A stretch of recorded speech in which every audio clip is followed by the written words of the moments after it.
Relation ഒന്ന് restate ചെയ്യണത് നല്ലതാണ്. പറഞ്ഞ മനസ്സിലായില്ലേ? നമ്മൾ അപ്ഡേഷൻ ചെയ്തില്ലേ? ചില ആൾക്കാർ ഓരോ കാര്യങ്ങളും നമ്മൾ അപ്ഡേഷൻ ചെയ്യുമ്പോൾ ദൈവവുമായിട്ട് റിലേഷൻ, ഫസ്റ്റ് ഹാൻഡ് റിലേഷൻ, അപ്പനും മകളും അല്ലെങ്കിൽ ഭാര്യയും ഭർത്താവൊക്കെ ഫസ്റ്റ് ഹാൻഡ് റിലേഷൻസാണ്. കസിൻസ് സെക്കൻഡ് ഹാൻഡ് റിലേഷൻസാണ്. പക്ഷേ ദൈവവുമായിട്ടുള്ള റിലേഷൻ എന്ന് പറയുന്നത് ഫസ്റ്റ് ഹാൻഡ് പ്രയോറിറ്റി ആയിരിക്കണം. ഫസ്റ്റ് പ്രയോറിറ്റി, ആദ്യം കർത്താവിന് പ്രാധാന്യം.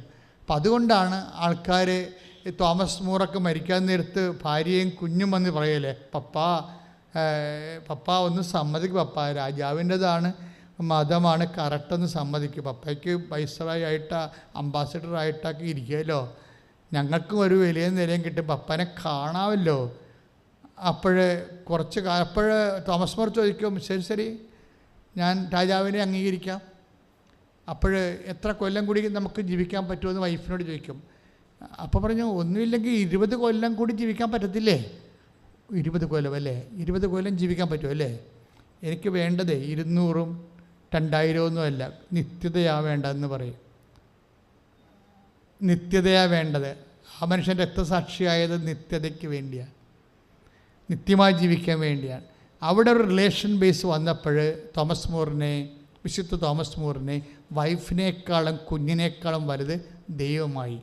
ഇതാണ് ഫസ്റ്റ് ഹാൻഡ് പ്രയോറിറ്റി എന്ന് പറയുന്നത്.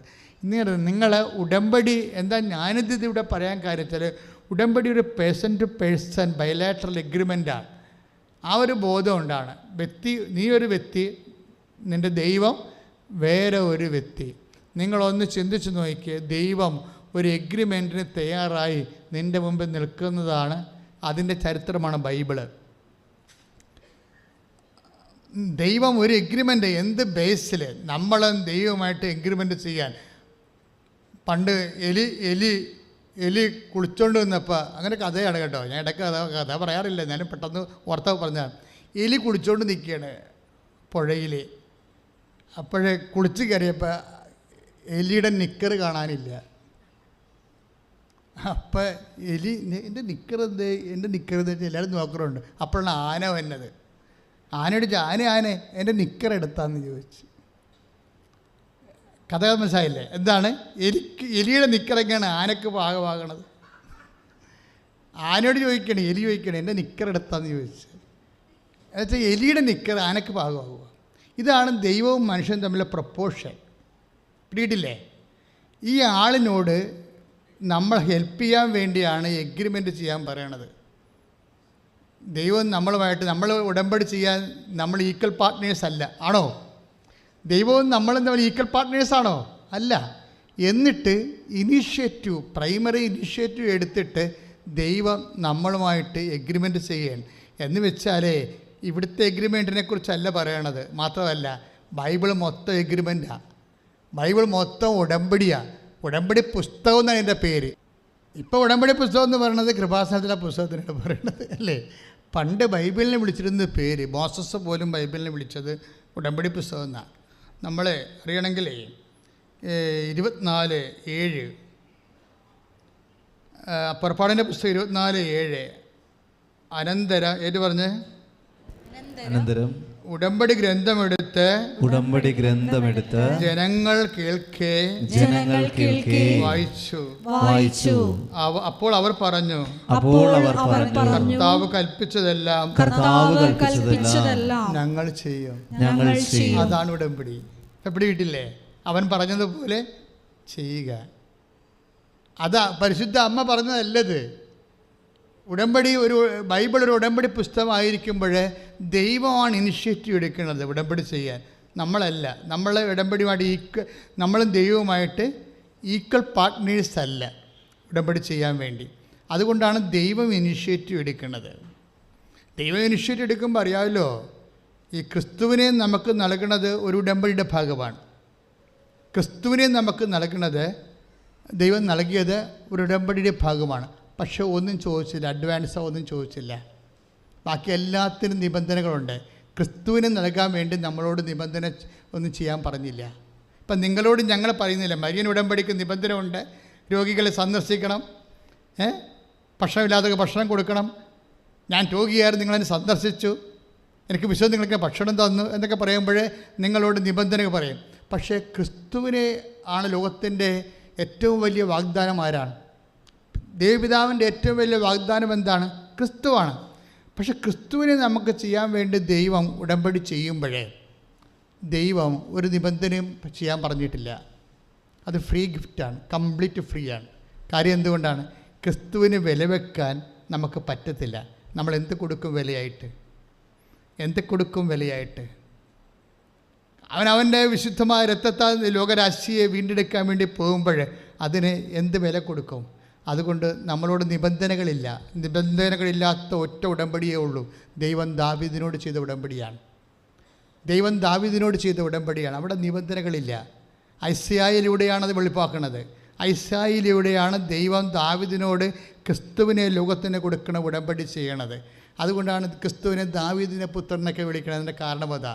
2 സാമുവേൽ 7, അതായത് 12 തൊട്ട് വായിക്കാം. 2 സാമുവേൽ 7:12. ദിനങ്ങൾ തികഞ്ഞു നീ പൂർവികരോട് ചേരുമ്പോൾ നിൻ്റെ ഔരസപുത്രനെ ഞാൻ ഉയർത്തി അവൻ്റെ രാജ്യം സുസ്ഥിരമാക്കും. ഔരസപുത്രൻ ആരാണ്? സോളമനാണ്. സോളമൻ്റെ രാജ്യം സുസ്ഥിരമാക്കുന്നതിനെക്കുറിച്ചാണ് പറയണത്. എന്നിട്ട് പിന്നെ 13 പറയുന്നത് എന്താണ്? അവൻ നിനക്ക് ആലയം പണിയും, അവൻ്റെ രാജസിംഹാസനം എന്നേക്കും സുസ്ഥാപിതമായിരിക്കും. Praise the Lord. സോളമൻ്റെ രാജസിംഹാസനം സുസ്ഥാപിതമായില്ല. ജെറോവാം ജക്കോവാം എന്നും പറഞ്ഞ് 2 മക്കൾ ജനിച്ചിട്ട് തമ്മിലടിച്ച് ഇസ്രായേലും യൂദയാൻ 2 രാജ്യങ്ങളുണ്ടായിരുന്നു. അന്യാധീനപ്പെട്ടു പോവുകയാണ് ചെയ്തത്. പക്ഷേ കർത്താവ് അത് താഴെ നിൻ്റെ കുടുംബവും രാജ്യത്വവും എൻ്റെ മുമ്പിൽ സുസ്ഥിരമായിരിക്കും, നിൻ്റെ സിംഹാസനം എന്നേക്കും നിലനിൽക്കാം. അതായത് 16-ാമത്തെ വചനം. 2 സാമുവേൽ 7:16 വായിച്ചോളൂ. നിന്റെ കുടുംബവും രാജ്യത്വവും എൻ്റെ മുമ്പിൽ സ്ഥിരമായിരിക്കും, നിന്റെ സിംഹാസനം എന്നേക്കും നിലനിൽക്കും. ഇതാണ് ലൂക്ക 1:32 അമ്മയോട് മാലാഖ പറയണത്. സ്തുതിക്കട്ടെ ഹല്ലേലൂയ ഹല്ലേലൂയ യേശുവേ സ്തോത്രം ഹല്ലേലൂയ ഹല്ലേലൂയ. ലൂക്ക 1:32 സ്തുതിക്കട്ടെ ഹല്ലേലൂയ യേശുവേ സ്തോത്രം ഹല്ലേലൂയ ഹല്ലേലൂയ. അത്യുന്നതന്റെ പുത്രൻ എന്ന് വിളിക്കപ്പെടും. അവന്റെ പിതാവായ ദാവീദിന്റെ സിംഹാസനം ദൈവമായ കർത്താവ് അവന് കൊടുക്കും. Price the Lord. അവന്റെ പിതാവായ ദാവീദ്. ഇത് മറിയത്തോട് മാലാഖ പറയുന്ന മംഗളവാർത്തയാണ്. അത് ദാവീദിനോട് ഏലിയ പ്രവാചകൻ വഴി അരുളി ചെയ്ത ക്രിസ്തുവിനെക്കുറിച്ചുള്ള ഉടമ്പടിയുടെ സഫലീകരണം സംഭവിക്കുന്ന മംഗളവാർത്തയിലാണ്. ഞാൻ പറഞ്ഞു വരുന്നത് എന്തെന്നൊക്കെ മനസ്സിലായോ? അതായത് ദൈവം ഉടമ്പടി മാത്രമേ ലോകത്ത് ചെയ്തിട്ടുള്ളൂ. ദൈവവും മനുഷ്യനും തമ്മിൽ എല്ലാ ഇടപാടുകളും എല്ലാം ഉടമ്പടി ബേസ്ഡാണ്. ഈവൻ ദ ക്രൈസ്റ്റ്, അതായത് ക്രിസ്തു വരെ ഉടമ്പടിയുടെ ഭാഗമാണ്. പക്ഷേ ക്രിസ്തുവിൻ്റെ ഉടമ്പടിക്കുള്ള ക്രിസ്തുവിനെ നമുക്ക് വാഗ്ദാനം ചെയ്യുമ്പോൾ ദൈവം ചെയ്ത എന്താണ്? നിബന്ധന ഒന്നും പറഞ്ഞില്ല. കാരണം എത്ര നിബന്ധന എടുത്താലും ക്രിസ്തുവിനത് പകരമാകാത്തതുകൊണ്ട് ആ ഒറ്റ കാര്യത്തിന് മാത്രമേ നിബന്ധനയില്ലാതുള്ളൂ. എന്താ പറഞ്ഞാൽ അവൻ്റെ രാജ്യത്തിന് അവസാനമുണ്ടാവുകയില്ല, അതാണ് സുസ്ഥിരമായിരിക്കും. അത് ദാവീദിനോട് പറഞ്ഞതാണ്. ഈ ഉടമ്പടി കേട്ടപ്പോഴാണ് ദാവീദ് ഉടുപ്പ് വരെ ഉരിഞ്ഞ് കളഞ്ഞുകൊണ്ട് വാഗ്ദാന പേടകത്തിൻ്റെ തുള്ളാൻ കാര്യം ഈ ഒറ്റ കാര്യമാണ്. ദാവീദിൻ്റെ സാവോളിൻ്റെ മകള് വിക്കാല, അവളുടെ പേര് ഞാൻ മറന്നുപോയി. പക്ഷേ ഇയാളെ ആഭാസനം എന്ന് വിളിക്കാൻ കാരണം ഇതാണ്. അപ്പോൾ പറയും ഞാൻ ഇനിയും തുള്ളുവഴി. അവൾ പറയും, അവളെ മട്ടുപ്പാടെന്ന് പറയും, എന്ത് പോങ്ങനാണ് ഇയാൾ ഇയാൾ രാജാവല്ലേ, ഇയാൾ തുണിയില്ലാതെ നാട്ടുകാരുടെ മുമ്പ് തുള്ളണം. അപ്പോഴവൾ കണ്ണു വിഴിക്കും പൊഴിയുന്നുണ്ട്. അപ്പോൾ പറഞ്ഞു നീ പൊഴിയെന്ന് പറയുന്നത് ഞാൻ എൻ്റെ കുടുംബത്തിലാണ് രക്ഷകൻ ജനിക്കാൻ പോകുന്നത് കർത്താവ് ഉടമ്പടി ചെയ്തിരിക്കുന്നു. അത് കർത്താവിൻ്റെ വാഗ്ദാനമാണ്. ഞാനൊരു ആട്ടിടയനായിരുന്നു, എന്നിട്ട് എന്നെ കർത്താവ് ഇവിടം വരെ ഉയർത്തിയപ്പോൾ എൻ്റെ കുടുംബത്തിന് അന്ത്യമില്ലാതെ രക്ഷകൻ വരെ എൻ്റെ കുടുംബത്തിൽ ജനിക്കണം. ഞാൻ ഇനിയും ഇങ്ങനെ ആർത്ത് ഉല്ലസിച്ച് ഡാൻസ് ചെയ്യും. ഉടമ്പടി ഒരു ഡാൻസ് ചെയ്യിപ്പിക്കുന്ന ഒരു പ്രാർത്ഥനയാണ്. എന്ന് വെച്ച് കഴിഞ്ഞാൽ നമ്മൾ ആ വാഗ്ദാനം ഉറപ്പാണ്. ദാവീദ് എന്തുകൊണ്ടാണ് ഈ വസ്ത്രം വരെ അഴിച്ചിട്ടിട്ട്, അതിൻ്റെ അർത്ഥം എന്ന് വെച്ചാൽ അദ്ദേഹം അതായത് ദൈവം സന്തോഷം കൊണ്ട് ചെയ്യണ ഒരു കാര്യമാണത്. സന്തോഷം കൊണ്ട്, അതായത് വാഗ്ദാന പേടകത്തിൻ്റെ ചുറ്റുവിള കറങ്ങി നടന്ന് ഡാൻസ് കളിക്കും. എന്തിനാ പറഞ്ഞത്? ഈ ഉടമ്പടി എടുത്തതിനെ അത്രയും അദ്ദേഹം വിശ്വസിച്ചതിലേ. എത്രയോ വർഷങ്ങൾക്ക് ശേഷമാണ് അത് നിറവേറുന്നത്. പക്ഷേ അത് നിറവേറിയതുപോലെയാണ് ഈ മനുഷ്യൻ ഡാൻസ് കളിക്കണത്. അതെന്ന് പറയുന്നത് അമ്മയെ കാണുമ്പോൾ എലിസബത്ത് എന്താ പറയണത്?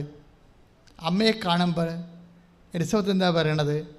മേരി, കർത്താവ് നിന്നോട് അളിച്ചത കാര്യങ്ങളെ നിറവേറുമെന്ന് വിശ്വസിച്ച നീ ഭാഗ്യവതി. അതാണ് സംഭവം. അപ്പോൾ ഉടമ്പടി എടുക്കുമ്പോൾ തന്നെ ഞാൻ എന്താ ഉദ്ദേശിക്കണത്? ഉടമ്പടി എടുക്കുമ്പോൾ തന്നെ നിങ്ങൾ തുള്ളിച്ചാടണം. എന്താണ്? അതർ പാർട്ടി, കൗണ്ടർ പാർട്ടി, നിങ്ങളുടെ ഇരിക്കൽ പാർട്ട്ണറാണ് നിൽക്കുന്ന ആൾ വിശ്വസ്തനാണ്. ഈശോയെ കണ്ട ആൾക്ക് അനുഗ്രഹം പ്രാപിച്ച ആൾക്കാരില്ല. കാനങ്കാരിയൊക്കെ എന്താ ചെയ്യുക? കാനങ്കാരിയുടെ വിശ്വാസം, അതായത് 15 നമ്മുടെ മത്തായി ശ്ലീഹായുടെ സുവിശേഷം 15:22 വായിച്ചോളൂ. മത്തായി ശ്ലീഹ 15:22. സ്തുതികട്ടെ ഹല്ലേലൂയ.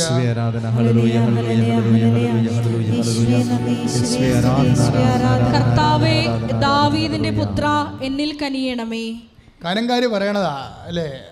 എന്നാ സംഭവിച്ചിരിക്കണത് അവൾക്ക്? വായിച്ചോളൂ. യേശു അവിടെ നിന്ന് പുറപ്പെട്ട് ടയർ, സീദോൻ എന്നീ പ്രദേശങ്ങളിലെത്തി. അപ്പോൾ ആ പ്രദേശത്തു നിന്ന് ഒരു കാനാൻകാരി വന്ന് കരഞ്ഞപേക്ഷിച്ചു, കർത്താവേ, ദാവീദിന്റെ പുത്ര, എന്നിൽ കനിയണമേ. എൻ്റെ മകളെ പിശാച് ക്രൂരമായി ബാധിച്ചിരിക്കുന്നു. ഇവിടെ വെച്ചാൽ ദാവീദിന്റെ പുത്ര എന്ന് വിളിക്കുമ്പോൾ യേശുവിനെ വിളിക്കാൻ തന്നെ ഉടമ്പടിയുടെ ദൈവപുത്ര എന്നാണ് വിളിക്കണത്. ഉടമ്പടിയാണ് അവിടുത്തെ വിഷയം. അല്ല, ദാവീദുമായിട്ട് യേശു കണക്ട് ചെയ്യണത് ഉടമ്പടി പ്രകാരമാണ്. യേശുവിനെ ലോകത്തിലേക്ക് പാപത്തിൻ്റെ പരിഹാരമായി അയക്കാൻ പോകുന്നത് യൂദയ വംശത്തിലാണ്, ദാവീദിൻ്റെ ഗോത്രത്തിലാണ് എന്ന് പറയണത് ഏലിയ പറയണത് ദാവീദിനോടാണ്. നാഥാൻ പറയണത് ദാവീദിനോടാണ് പറയണത്. അപ്പം ആ ദാവീദിൻ്റെ പുത്ര എന്ന് വിളിച്ചു കഴിഞ്ഞാൽ എൻ്റെ അർത്ഥം ഉടമ്പടിയുടെ ദൈവമേ എന്നാണ്. നമ്മളെപ്പോഴും ശ്രദ്ധിക്കേണ്ടത്, നിങ്ങൾ വിശ്വാസിയായാലും, അതായത് നിങ്ങൾ ഏത് തരത്തിൽ ഏത് ഡിനോമിനേഷനുള്ള ആൾക്കാരായാലും ഉടമ്പടി വർക്ക് ചെയ്യണത് ഒരു പൊതു പദ്ധതി പ്രകാരമാണ്. ദൈവത്തിൻ്റെ ഉടമ്പടിയിൽ ആ ഉടമ്പടിയിലുള്ളതാണ് നമുക്ക് ആനുകൂല്യവും അനുഗ്രഹവും എല്ലാം ഉറപ്പ് വരുത്തുന്നത് ഉടമ്പടിയാണ്. അതിൽ വിശ്വാസം നമുക്ക് തോന്നിയാൽ തീർച്ചയായിട്ടും നമുക്ക് മെറിറ്റില്ലായിരിക്കും. നമ്മൾ മെറിറ്റില്ല, പക്ഷേ കാനങ്കാരി പറയുന്നത് ശരിയാണ്, എനിക്ക് മെറിറ്റില്ല. പക്ഷേ ഉടമ്പടി വർക്കൗട്ട് ചെയ്യണത് എങ്ങനെയാണ്? Not by merit but by ഗ്രേസിലാണ് വർക്ക് ചെയ്യണത്. Ephesians 2:8 വർക്ക് ചെയ്യണത്. അതായത് പലതും നമ്മുടെ മെറിറ്റിലല്ല, ഗ്രേസ് ദൈവം നിർലോഭമായിട്ട് നൽകുന്ന ഗ്രേസിലാണ്. ഗ്രേസ് അതുകൊണ്ടാണ് 1:28 അമ്മയോട് പറയത്തില്ലേ, എന്താണ്? നീ ദൈവതിരുസന്നിധി, മാലാഖ എന്താ പറയണത്? നീ ദൈവതിരുസന്നിധിയിൽ മെറിറ്റ് കണ്ടെത്തിയിരിക്കുന്നു എന്നല്ല പറയണത്. എന്താ പറയണത്? കൃപ കണ്ടെത്തിയിരിക്കുന്നു. ആ വാക്കെല്ലാം അളന്നു തൂക്കിയാണ് ബൈബിൾ പറയണത്. അമ്മയെ കാണുമ്പോൾ ഈശോനെ നൽകാൻ വേണ്ടി, അവളുടെ ഉദരത്തിലേക്ക് നിക്ഷേപിക്കാൻ വേണ്ടി മാലാഖ വരുമ്പോൾ പറയണെന്താണ്? 1:28 മറിയമേ, നീ ദൈവതിരുസന്നിധിയിൽ എന്ത് കണ്ടെത്തിയിരിക്കുന്നു? ആ കൃപ കണ്ടെത്തിയിരിക്കുന്നു. അല്ല, മെറിറ്റല്ല, എന്ന് വെച്ച് കഴിഞ്ഞാൽ യോഗ്യതയല്ല. മറിയത്തിൻ്റെ യോഗ്യതയിലല്ല ക്രിസ്തുവിനെ ലോകത്തിന് ദൈവം നൽകണത്. കാര്യം ക്രിസ്തുവിനെ സ്വീകരിക്കാൻ വേണ്ടി മാത്രം ഈ ലോകത്ത് ഒരു മനുഷ്യൻ്റെ സന്തതിയിൽ ആരും യോഗ്യമല്ല. അപ്പോൾ ദൈവം നിർലോഭമായി കൊടുക്കുന്ന ഗ്രേസാണ്. പക്ഷേ ഗ്രേസിന് വേണ്ടി തിരഞ്ഞെടുത്തതാകട്ടെ മറിയം. കാര്യം മറിയം ഗ്രേസ് തിരഞ്ഞെടുക്കാൻ വേണ്ടി മാത്രം യോഗ്യതയാണ്. അതാണ് മറിയത്തിൻ്റെ യോഗ്യത. ദൈവത്തിൻ്റെ തിരുസന്നിധി ഗ്രേസ് സ്വീകരിക്കാൻ വേണ്ടി മാത്രം മറിയ യോഗ്യതയാണ് മറിയത്തിൻ്റെ യോഗ്യത എന്ന് പറയണം. അതിന് സഭ അവന് അമരോത്ഭവം തന്നെ പറയും. എന്താ കാര്യം? പാപമില്ലാത്തൊരവസ്ഥ. ഇത് ഗ്രേസ് സ്വീകരിക്കാൻ പറ്റിയൊരു യോഗ്യതയാണ്. Whether you are baptized or not, നിങ്ങൾ വിശുദ്ധി യേശുക്രിസ്തു നാമത്തിലെ വിശുദ്ധിക്ക് വേണ്ടി ആഗ്രഹിച്ചു കഴിഞ്ഞാൽ, അതുകൊണ്ടാണ് പൗലോസൊക്കെ പറയണത് മനസ്സാക്ഷിയുടെ പ്രാർത്ഥനയാണ് ജ്ഞാനസ്നാനം എന്നൊക്കെ പറയുന്നില്ലേ. അതായത് വിശുദ്ധിക്ക് വേണ്ടിയുള്ള മനസ്സാക്ഷിയുടെ പ്രാർത്ഥനയാണ് ജ്ഞാനസ്നാനം എന്ന് വെച്ചാൽ, ഒരു മനുഷ്യൻ യേശുക്രിസ്തു നേടിയെടുത്ത വിശുദ്ധിയിൽ എനിക്ക് പങ്കാളിത്തം ലഭിക്കണമെന്ന് വിചാരിച്ചുകൊണ്ട് ഞാൻ വിശുദ്ധി പാലിച്ച് ജീവിക്കാൻ തുടങ്ങിക്കഴിഞ്ഞാൽ യു വിൽ ബി എൻഗ്രേസ്ഡ്. കർത്താവിൻ്റെ കൃപയിൽ നിന്ന് നിറയും. പരിശുദ്ധ അമ്മ ഉടമ്പടിയുടെ മാതാവാണ്. എന്താ കാര്യം? ദൈവം ആദ്യം ഉടമ്പടി ചെയ്യണത് മാതാവിനെ മനസ്സിൽ കണ്ടുകൊണ്ടാണ്. മാതാവിനെ കാര്യം ക്രിസ്തുവിനെ ലോകത്തേക്ക് കൊടുക്കാൻ വേണ്ടി ദൈവം ഒരു സ്ത്രീയെ വിഭാവനം ചെയ്തുകൊണ്ട് ആണ് ആദ്യ ഉടമ്പടി മനുഷ്യരാശിയുമായിട്ട് ചെയ്യണത്. ആദ്യ ഉടമ്പടി ഏതാണ്? 3:30 ഉൽപ്പത്തി പുസ്തകം 3:15 എന്താ പറയണത്? സർപ്പത്തോട്, പിശാചിനോട്, സാത്താനോട് ദൈവം പറയുന്നതാണ് ആദ്യ ഉടമ്പടി. എന്താണത്? നിനക്കും സ്ത്രീക്കും തമ്മിലും നിൻ്റെ സന്തതിക്കും സ്ത്രീയുടെ സന്തതിക്കും തമ്മിലും ഞാൻ ശത്രുത ഉളവാക്കും, എന്നിട്ട് അവൻ നിൻ്റെ തല തകർക്കും. ആരാണ്? ഈശോ. നീ അവൻ്റെ കുതികാലിൽ പരിക്കേൽപ്പിക്കും. ഇതാണ് ആദ്യ ഉടമ്പടി. ആ ആദ്യ ഉടമ്പടിയിൽ ദൈവം വിവക്ഷിച്ച സ്ത്രീയാണ് പരിശുദ്ധ അമ്മ. അതുകൊണ്ടാണ് കാനായിൽ അമ്മയെ സ്ത്രീയെ, കാര്യം ഉടമ്പടി സ്ത്രീയെ, എനിക്കും നിനക്കും എന്ത്, നമ്മൾ പറഞ്ഞ സമയം, പിതാവിൻ്റെ മനസ്സിലുള്ള സമയം ഇനിയും സമാഗതമായിട്ടില്ല. അപ്പോൾ അമ്മ പറയും, സമയം ആകാത്ത സമയം ആക്കിയെടുക്കാൻ ഉടമ്പടിയുടെ മാതാവും ഉടമ്പടിയുടെ പുത്രനും കൂടി നിന്ന് കാനായിൽ വേറെ ഒരു ഉടമ്പടിയിലേക്ക് പോവുകയാണ്. എന്താണ്? അവിടെയാണ് മരിയൻ ഉടമ്പടിയുടെ ജനനം. എന്താണ്? നടക്കാത്ത കാര്യങ്ങൾ നടത്തിയെടുക്കാൻ, ഇല്ലാത്ത കാര്യങ്ങളെ ദൈവത്തിൽ അത് ജീവിതത്തിൽ നഷ്ടപ്പെട്ട കാര്യങ്ങളും തീർന്നുപോയ കാര്യങ്ങളും ജീവിതത്തിൽ ഐശ്വര്യം കെട്ടുപോയ വിഷയങ്ങൾ അത് പുനഃസ്ഥാപിക്കാൻ വേണ്ടി എന്ത് ചെയ്യണം? അവൻ പറയണ പോലെ ചെയ്തുകൊണ്ട് ഒരു പുതിയ ഉടമ്പടിയാണ് ഇന്ന് മരിയൻ ഉടമ്പടി എന്ന് പറഞ്ഞ് ദൈവം നമുക്ക് നൽകിയിരിക്കുന്നത്. അത് അമ്മയുടെ പ്രത്യക്ഷീകരണത്തിൻ്റെ ഭാഗമാണ്. ഉൽപ്പത്തി മുതൽ ഈ മരിയൻ ഉടമ്പടി വരെ ഉള്ളതെല്ലാം എന്താണ്? ബൈബിള് ഉടമ്പടി മാത്രമേ ഉള്ളൂ, വേറെ ഒന്നുമില്ല. ദൈവം നിൻ്റെ ജീവിതത്തിലെ ഐശ്വര്യം പുനഃസ്ഥാപിക്കാനുള്ള ഏക സ്വർഗീയ നടപടിയുടെ ഭാഗമാണ് ഉടമ്പടി വരുന്നത്. ആ ഉടമ്പടി എന്താണെന്നാണ് ഉടമ്പടി, ബൈബിൾ തന്നെ ഉടമ്പടി പുസ്തകമാണെന്ന് ഞാൻ പറഞ്ഞില്ലേ. പുറപ്പാടിൻ്റെ 24:7 അനന്തരം ഏറ്റു പറഞ്ഞ് അനന്തരം ഉടമ്പടി ഗ്രന്ഥമെടുത്ത് ജനങ്ങൾ കേൾക്കെ വായിച്ചു. അപ്പോൾ അവർ പറഞ്ഞു, കർത്താവ് കൽപ്പിച്ചതെല്ലാം ഞങ്ങൾ ചെയ്യും. അതാണ് പുറപ്പാടിൻ്റെ ഉടമ്പടി. മനസ്സിലായില്ലേ? കർത്താവ് കൽപ്പിച്ചത്, നിങ്ങളെ ദൈവം കൽപ്പിച്ച വചനങ്ങൾ അതുപോലെ ചെയ്യാൻ, അത് ആലപ്പുഴ എന്നൊരു ധ്യാന കേന്ദ്രത്തിൽ നിന്ന് പറഞ്ഞു വിടുന്ന സംഭവം അല്ല ഇത്. അനാദികാലം മുതലേ ഉള്ള ഒരേ ഒരു നടപടിക്രമമാണിത്. എന്താണ്? ഏത് കാലത്ത് ജനിച്ചാലും ഏത് രാജ്യത്ത് ജനിച്ചാലും നിനക്ക് ഐശ്വര്യം പുനഃസ്ഥാപിക്കണമെങ്കിൽ എന്താ മാർഗം? എന്താണ്? കർത്താവ് പറഞ്ഞതെല്ലാം, അതാണ് പറയണത്.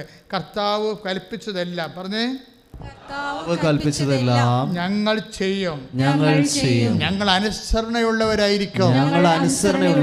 അതാണ് പുറപ്പാടിൻ്റെ പുസ്തകം 23:7 പറയുന്നത്. കാര്യം 24:7 പറയുന്നത് എന്താണ്? ഞങ്ങൾ അനുസരണയുള്ളവരായിരിക്കും. അനുസരണയുണ്ടായ എന്താ ഗുണം? എന്താ? കർത്താവ് കൽപ്പിച്ചതെല്ലാം ചെയ്താലുള്ള ഗുണം എന്താ?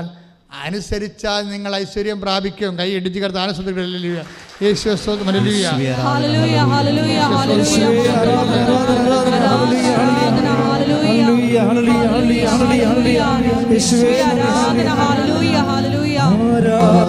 ഐശ്വര്യം എന്ന് പറയുന്നത് കർത്താവ് പറഞ്ഞതെല്ലാം നിർവഹിക്കുന്നതിലൂടെ, അതനുസരിക്കുന്നതിലൂടെ ഒരു വ്യക്തി കൈവരിക്കുന്ന ദൈവമഹിമയാണ് ഈ ഐശ്വര്യം എന്ന് പറയുന്നത്. അതുകൊണ്ടാണ് ഐസയ വായിച്ചോളൂ. ഐസയ 1:19 18 തൊട്ട് വായിച്ചോളൂ. കർത്താവ് അരുളി ചെയ്യുന്നു, വരുവിൻ നമുക്ക് രമ്യതപ്പെടാം. ഏത് പറഞ്ഞ? കർത്താവ് അരുളി ചെയ്യുന്നു, വരുവിൻ നമുക്ക് രമ്യതപ്പെടാം. നിങ്ങളുടെ പാപങ്ങൾ കടും ചുമപ്പാണെങ്കിലും അവ മഞ്ഞുപോലെ വെണ്മയുള്ളതായി തീരും. അവ രക്തവർണ്ണമെങ്കിലും കമ്പിളി പോലെ വെളുക്കും. അനുസരിക്കാൻ സന്നദ്ധരെങ്കിൽ നിങ്ങൾ ഐശ്വര്യം ആസ്വദിക്കും. അപ്പം ഐശ്വര്യം ആസ്വദിക്കണതെല്ലാം ദൈവവചനത്തോട് നമ്മൾ കാണിക്കുന്ന അനുസരണം അനുസരിച്ചിരിക്കും. അതിനാണ് ഈ വിശ്വാസം എന്ന് പറയുന്നത്. ദൈവവചനത്തോട് ഉള്ള അനുസരണം അടിസ്ഥാനപ്പെടുത്തിയാണ് ഇരിക്കുന്നത്. ഇപ്പം നിങ്ങൾ ഇപ്പം നമ്മൾ 6 കാര്യം വരുമല്ലോ, ഓരോരോ ഉടമ്പടി പുതുക്കത്തിലൂടെയും നിങ്ങൾ പുതിയ പുതിയ കാര്യങ്ങളെ കർത്താവിൻ്റെ നാമത്തിൽ അനുസരിച്ച് അത് നടപ്പിൽ വരുത്തി അതിൻ്റെ സാക്ഷിയായി ദൈവത്തിൻ്റെ സ്നേഹത്തിൻ്റെ സാക്ഷിയായി വളരുന്ന അനുസരിച്ച് കൊണ്ട് നിങ്ങളുടെ കപ്പാസിറ്റി വർദ്ധിപ്പിക്കും. നിങ്ങളുടെ കപ്പാസിറ്റി വർദ്ധിപ്പിക്കും.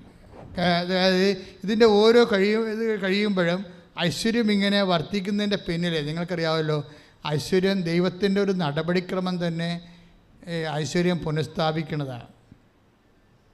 നിങ്ങളൊരിക്കലും വിചാരിക്കരുത് എല്ലാം ചത്തുകെട്ടുപോയി കൊല്ലും കൊലയുള്ള കുടുംബമാണ്, പിതാക്കന്മാർ ഒക്കെ ഉണ്ടാക്കിയിട്ടുള്ള പാപങ്ങളും കള്ളത്തരങ്ങളും ഒക്കെ കാരണമാണ് തറവാടിങ്ങനെ കെട്ടുകിടക്കണമെന്നൊന്നും വിചാരിക്കരുത്. ഇതൊക്കെ എല്ലാം ആയിരിക്കാം, ചിലപ്പോൾ കെട്ടുകിടക്കിയിരിക്കാം. പക്ഷേ ഇത് ഒരു അറ്റവും അറുതിയില്ലാത്ത കിടപ്പല്ല. ദൈവം എന്താ പറഞ്ഞത്? ഉടമ്പടിയിൽ ദൈവം വാഗ്ദാനം ചെയ്യണത് എന്താണ്? ഞാൻ നിങ്ങളെ ഐശ്വര്യം പുനഃസ്ഥാപിക്കും. ഐശ്വര്യം പുനഃസ്ഥാപിക്കും. ഐശ്വര്യം പുനഃസ്ഥാപിക്കുമ്പോഴേ ഒന്നും കാണണമെന്ന് നിർബന്ധമൊന്നുമില്ല. ഒന്നും കാണണമെന്നേ. ഇപ്പോൾ ബൈബിളിലെ ഉടമ്പടി പറയുമ്പോൾ എപ്പോഴും പറയുന്ന വാക്കാണ് നെഗേബ്. നെഗേബ് ഒന്ന് ശ്രദ്ധിച്ച മക്കളെ, 32:44 എടുത്ത്. ജെറമിയ 32:44.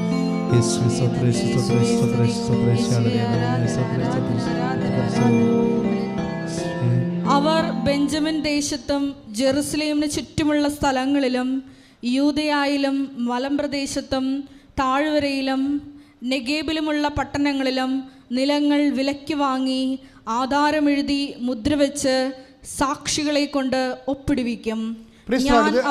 വാഗ്ദാനം നോക്കി, ഈ ആധാരം എടുത്ത് സാക്ഷികളെ വെക്കണത് മുദ്രപത്രം എല്ലാം. ഇന്നിപ്പോൾ ഒത്തിരി ആൾക്കാർ സ്ഥലങ്ങളുടെ കാര്യത്തിൽ സാക്ഷ്യം പറയണില്ലേ?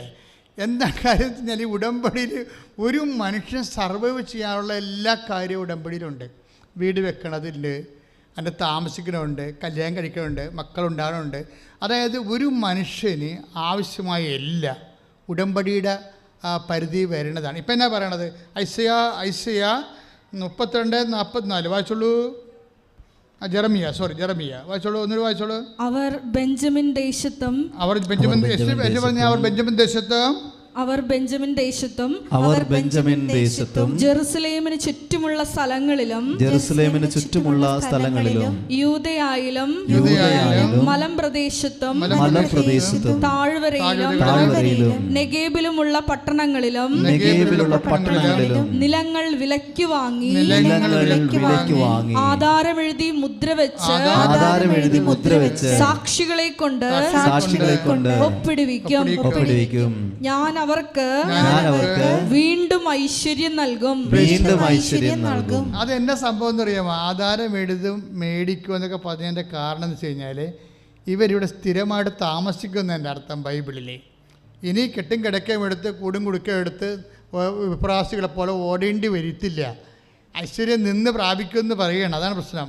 അതായത് ഇതെല്ലാം പുനഃസ്ഥാപിക്കുന്നതിൻ്റെ ഭാഗമാണ് ഇതെല്ലാം. അതുകൊണ്ട് അച്ഛൻ എല്ലാ കേസും എടുക്കണേ. നിങ്ങൾക്ക് വീടില്ല എന്നൊക്കെ പറഞ്ഞാലും ഭാഗം ഉടമ്പടി നടക്കണില്ല എന്ന് പറഞ്ഞാലും തമ്മിൽ തല്ലാണ് വെച്ചാൽ കോടതിയിലാണ് ചേട്ടനും അനുജനും എന്നൊക്കെ പറഞ്ഞാലും ഞാൻ കേസ് എടുക്കും. എന്താ കാര്യം? കർത്താവിൻ്റെ വാഗ്ദാനം ഉടമ്പടി പ്രകാരമുണ്ട്. എന്താണ്?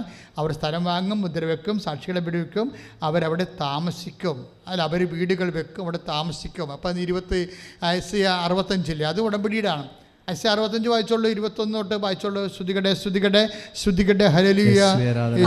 ഭവനങ്ങൾ പണിത് വാസമുറപ്പിക്കും. Price the Lord. ഏറ്റു പറഞ്ഞേ 65:21 എന്താണ് പറയണത്? അവർ പറഞ്ഞോളൂ. ഭവനങ്ങൾ പണിത് വാസമുറപ്പിക്കും. മുന്തിരിത്തോട്ടങ്ങൾ വച്ചുപിടിപ്പിച്ച് അവയുടെ ഫലം ഭക്ഷിക്കും. അവർ പണിയുന്ന ഭവനങ്ങളിൽ അന്യർ വസിക്കുകയില്ല. അവർ നടുന്നതിന്റെ ഫലം അപരൻ ഭുജിക്കുകയില്ല. എന്റെ ജനത്തിന്റെ ആയുസ് വൃക്ഷത്തിന്റെ ആയുസ് പോലെ ആയിരിക്കും. എന്റെ തിരഞ്ഞെടുക്കപ്പെട്ടവർ ദീർഘകാലം തങ്ങളുടെ അധ്വാനത്തിന്റെ ഫലം അനുഭവിക്കും. അപ്പോൾ ഇതൊക്കെ നമുക്ക് നൽകിയിരിക്കുന്ന നമ്മുടെ വീട് വെക്കണതും താമസിക്കണതും കൃഷി ചെയ്യണതും ഫലം അനുഭവിക്കണതും ജോലി ചെയ്യണതും കൂലി വാങ്ങണതും അവിടെ അതുകൊണ്ട് നമ്മൾ അനുഭവിക്കുമെന്നാണ് പറയണത്. ചില ആൾക്കാർക്ക് അനുഭവിക്കാൻ പറ്റണില്ലല്ലോ. അല്ലേ? ജോലിയുണ്ട്, വീടുണ്ട്, എല്ലാം ഉണ്ടെങ്കിലും എന്തെങ്കിലും മണ്ടത്തം തീരുമാനം എടുത്തു കഴിയുമ്പോൾ, ഇന്നാളൊരുത്തം വന്നിട്ടുണ്ടായിരുന്നു, ജാമ്യം നിന്ന് വെച്ചാൽ ഇപ്പം ഞങ്ങളെ ഭർത്താവ് അകത്തായെന്ന്. വല്ല കാര്യമുണ്ട്? ജാമ്യം നിൽക്കുന്നതെന്ന് പറഞ്ഞിട്ടുണ്ട്. ആളെന്തരം നോക്കി വേണം ജാമ്യം നിൽക്കുകയാണെന്ന് ബൈബിൾ പറയുന്നുണ്ട്. കൂട്ടുകാരനാണ് ആന കൂന എന്നൊക്കെ പറഞ്ഞ് ഇപ്പം ചത്തുകളെന്നൊക്കെ പറയുമ്പോൾ കുറേ ജാമ്യം നിൽക്കും. അവൻ ഭയങ്കര ഫ്രോഡായിരിക്കും. അവൻ പൈസ അടക്കത്തില്ല. അവൻ നിന്നപ്പോൾ തന്നെ വിചാരിച്ചാൽ നമ്മളെ കൂട്ടാൻ വിചാരിച്ച് കാണും. കാര്യം ഇങ്ങനെയുള്ള രോഗമുള്ള ആൾക്കാരുണ്ടാവും. എപ്പോഴും നിലയം പിടിച്ച് അത് ഇപ്പം ചത്തുകളി ആന കൂന എന്നൊക്കെ പറഞ്ഞ് നടന്ന് നമ്മളെ കൊണ്ട് ഒരു പണി ചെയ്യിക്കും. ഈ അയ്യോ ഭാവികളായിട്ടുള്ള നിഷ്കളങ്കരായിരിക്കുന്നവർക്ക് എല്ലാം ഒപ്പിട്ട് കൊടുക്കും. അവസാനം നമ്മൾ ശമ്പളത്തിൽ നിന്ന് പോവുകയും ചെയ്യും. നമ്മളെ ചിലപ്പോൾ അകത്തുമാകും. അവൻ മുങ്ങുകയാണെങ്കിൽ നമുക്ക് അകത്താകത്തില്ലേ? അപ്പോൾ ഇതൊന്നും ചെയ്യരുതെന്ന് ബൈബിളുണ്ട്. ബൈബിൾ എന്ത് പരസ്നേഹം പറഞ്ഞാലും ആളും തരം നോക്കി നിങ്ങൾ ചെന്നായ്ക്കളുടെ ഇടയിലേക്കാണ് കുഞ്ഞാടുകളെപ്പോലെ വിടുന്നത്, സർപ്പങ്ങളെപ്പോലെ വിവേകം ഉണ്ടാകണമെന്നൊക്കെ പറഞ്ഞിട്ടുണ്ട് ഇല്ലേ? അത് അല്ല, ശുദ്ധഗതിക്ക് ഇങ്ങനെ ഓരോ കാര്യം ചെയ്ത് കൂട്ടണമല്ല. 10 പ്രാവശ്യം ചിന്തിക്കാതെ ചില കാര്യങ്ങൾ ചെയ്യാൻ പറ്റത്തില്ല. കാര്യം ആവശ്യമില്ലാത്ത അസമാധാനം. എന്തിനാണ് നീ വലിച്ചു വരുത്തുന്നത്? ആവശ്യമില്ലാത്ത അസമാധാനം. അപ്പോഴും സഹായിക്കേണ്ടതെന്നല്ല പറയണത്. അതിൻ്റെ അർത്ഥം കാര്യങ്ങൾ മനസ്സിലാക്കി സത്യം നമുക്ക് ഉറപ്പ് ബോധമൊക്കെ ഉണ്ടാകണം. ആ കാര്യത്തിൽ സഹായിക്കുന്ന കാര്യത്തിൽ വിവേകം ഉണ്ടാകണമെന്ന് അതിനർത്ഥം. സ്നേഹത്തെക്കാളും വലിയൊരു സാധനമാണ് വിവേകം, prudence. The queen of virtue എന്നാണ് പറയുന്നത്, ഞങ്ങളൊക്കെ പഠിച്ചിരിക്കുന്നത്. And prudence is the queen of virtue. പുണ്യങ്ങളുടെയൊക്കെ രാജകുമാരിയാണ് വിവേകം എന്ന് പറയണത്. വിവേകം ഇല്ലാതെ കണ്ട് ആരെങ്കിലും 2 വെള്ളം മേടിച്ച് കൊടുത്ത് 10 പ്രാവശ്യം ചിരിച്ചു പോയിട്ടുണ്ടെങ്കിൽ പിന്നെ അവൻ പറയുന്ന കാര്യങ്ങളൊക്കെ എല്ലാം ചെയ്തു കൊടുക്കും. വല്ല മണ്ടത്തരം ഉണ്ടാകും. ചിരിക്കാത്തൊരു ചിരിക്കാൻ തുടങ്ങുമ്പോൾ തന്നെ ഓർക്ക് എന്തോ ഒരു കുഴപ്പമുണ്ടല്ലോ. ആദ്യം പാമ്പ് ആദ്യമൊന്നും അവയോട് സംസാരിക്കത്തില്ലായിരുന്നു, ചുമ്മാ ചിരിക്കണ്ടായിരുന്നുള്ളൂ.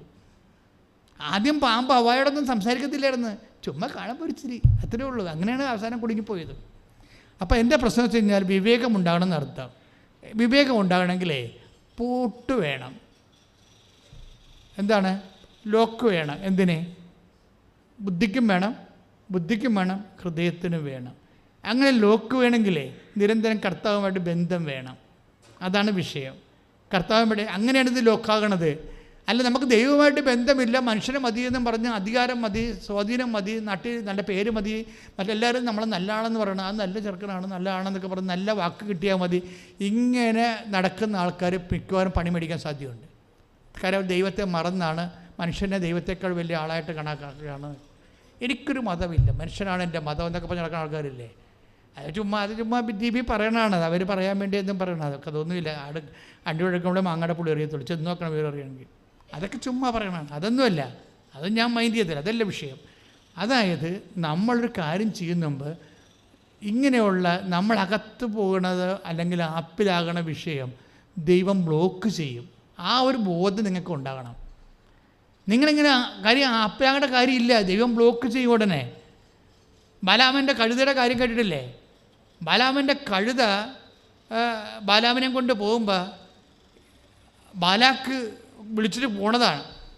ഇസ്രായേൽക്കാരെ ശപിക്കാൻ വേണ്ടി പോണതാണ്. ബാലാമിനെ അറിയാൻ പാടില്ല. ഇസ്രായേൽക്കാരെ ചതിക്കാൻ വേണ്ടി ബാലാക്ക് വിളിക്കുകയാണ്. കള്ളപ്രവാചകനാണ് ബാലാക്ക് വിളിക്കുമ്പോൾ ബാലാം പോവും, കഴുതയുടെ പുറത്ത് പോവും. കവിത എന്ത് ചെയ്യും? കഴുതയ്ക്കറിയാം എന്ത് ബാലാമിനേക്കാൾ വിവരമുണ്ട് കഴുതയ്ക്ക്. എന്താണ് ഈ പോക്ക്? ദൈവത്തിൻ്റെ പോർഷനായി ഇസ്രായേലിനെ ശപിക്കാൻ വേണ്ടി കൊണ്ടുപോവുകയാണെന്ന്. അപ്പോൾ ബാലാം പോയി പണിമെടിക്കാതിരിക്കാൻ വേണ്ടി, ബാലാക്കിൻ്റെ ചതിപ്പെടാതിരിക്കാൻ വേണ്ടി കഴുത ഭിത്തിയോട് ചേർന്ന് നടക്കും. അപ്പോൾ അവൻ്റെ ഈ പുറത്തിരിക്കുന്ന ബാലാമിൻ്റെ മുട്ട് ഭിത്തിയിൽ ഉരഞ്ഞ് പൊട്ടുമ്പോൾ അയാൾ താഴെ ഇറങ്ങി ബുദ്ധിബോധമില്ല കഴുതയെ തല്ലും. അപ്പോൾ കഴുത സംസാരിക്കാൻ തുടങ്ങും. നീ എന്തിനാണ് എന്നെ തല്ലണത്? നീ എങ്ങോട്ടാണ് പോകണമെന്നൊക്കെ വല്ല വിവരമുണ്ടോ? അതാണ് ദൈവത്തിൻ്റെ സംരക്ഷണം. നിനക്ക് ദൈവത്തിനോട് അടുപ്പമുള്ള ആൾക്കാരാണെങ്കിൽ നീ ഒരു ചതിയിലേക്കാണ് പോകണമെന്നുണ്ടെങ്കിൽ ദൈവം കഴുതയെ കൊണ്ടുപോലും സംസാരിച്ച് നിന്നെ സംരക്ഷിക്കണം. ദൈവമാണ് ഉടമ്പടിയുടെ ദൈവം. സംഖ്യ 22-21 മുതലുള്ള തിരുവചനങ്ങൾ. ബാലാം രാവിലെ എഴുന്നേറ്റ് കഴുതയ്ക്ക് ജീനിയിട്ട് മൊവാബിലെ പ്രഭുക്കന്മാരോടൊപ്പം പുറപ്പെട്ടു. അവൻ പോയതുകൊണ്ട് ദൈവത്തിൻ്റെ കോപം ജ്വലിച്ചു. കർത്താവിൻ്റെ ദൂതൻ വഴിയിൽ അവനെതിരെ നിന്നു. കഴുതപ്പുറത്ത് സഞ്ചരിച്ചിരുന്ന ബാലാമിൻ്റെ കൂടെ 2 ഭൃത്യന്മാരുമുണ്ടായിരുന്നു. കർത്താവിൻ്റെ ദൂതൻ ഊരിയ വാളുമായി വഴിയിൽ നിൽക്കുന്നത് കണ്ട് കഴുത വയലിലേക്ക് ചാടി. വഴിയിലേക്ക് തിരിച്ചു കൊണ്ടുവരാൻ ബാലാം അതിനെ അടിച്ചു. അപ്പോൾ കർത്താവിൻ്റെ ദൂതൻ മുന്തിരിത്തോട്ടത്തിൽ ഇരുവശവും മതിലുള്ള ഇടുങ്ങിയ വഴിയിൽ നിന്നു. കർത്താവിൻ്റെ ദൂതനെ കണ്ട് കഴുത മതിലിനോട് ചേർന്ന് ഒതുങ്ങി. ബാലാമിൻ്റെ കാൽ മതിലിൽ ഉരഞ്ഞു. അവൻ കഴുതയെ വീണ്ടും അടിച്ചു. കർത്താവിൻ്റെ ദൂതൻ മുമ്പോട്ട് പോയി ഇടം വലം തിരിയാൻ ഇടമില്ലാത്ത ഇടുങ്ങിയ സ്ഥലത്തു നിന്നു. ദൂതനെ കണ്ടപ്പോൾ കഴുത കിടന്നുകളഞ്ഞു. ബാലാമിൻ്റെ കോപം ജ്വലിച്ചു. അവൻ വടികൊണ്ട് കഴുതയെ അടിച്ചു. അപ്പോൾ കർത്താവ് കഴുതയ്ക്ക് സംസാരശക്തി നൽകി. 3 പ്രാവശ്യം എന്നെ അടിക്കാൻ ഞാൻ നിന്നോട് എന്തു ദ്രോഹം ചെയ്തു എന്ന് അത് ബാലാമിനോട് ചോദിച്ചു.